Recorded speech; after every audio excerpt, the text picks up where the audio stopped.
আহা, আজকে বানাচ্ছি একদম গ্রামের স্বাদে চাপা শুটকি দিয়ে চিচিঙ্গা ভাজি। শুধু গন্ধেই পেট খালি হয়ে যাবে, খাওয়ার পর মনও ভরে যাবে। প্রথমে চিচিঙ্গা কুচি কুচি করে কেটে নিলাম, সুন্দর চিকন চিকন করে, যেন রান্না তাড়াতাড়ি হয়। সাথে পেঁয়াজও কুচি কুচি করে কেটে রাখলাম। এরপর রসুন আর কাঁচামরিচ বেটে রাখলাম। আহা, এই বাটার গন্ধেই তো রান্নার অর্ধেক মজা। একটা প্যানে 2 চামচ তেল গরম করলাম, এর মধ্যে পেঁয়াজ কুচি, রসুন বাটা আর কাঁচামরিচ বাটা দিয়ে নেড়ে দিলাম। পেঁয়াজ নরম হয়ে সুবাস উঠতে নাড়তেই দিয়ে দিলাম ধুয়ে রাখা 5-6টা চেপা শুটকি। শুটকিটা একটু একটু ভেজে নিলাম। আরে বাবা, এই সময় পাড়া প্রতিবেশীরা দরজা খুলে দেখবে গন্ধ কই থেকে আসে। চাপা শুটকি গন্ধ তো চারিদিকে মৌ মৌ করে।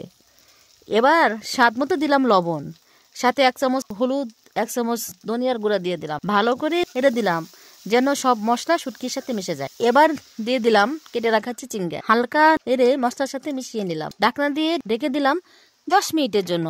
এই সময়ের মধ্যে চিচিঙ্গা গোলাম হয়ে আর মশলা গন্ধ ভেতরে ঢুকে যাবে। দেখো ভাই, রান্না করতে শুধু উপকরণ না, ভালোবাসা আর ধৈর্যও লাগে। 10 মিনিট পরে ঢাকনা খুলে দেখলাম চিচিঙ্গা নরম, মশলা সুন্দরভাবে মিশে গেছে। তো এই ছিল গ্রামের স্বাদের চেপা শুটকি দিয়ে চিচিঙ্গা ভাজি।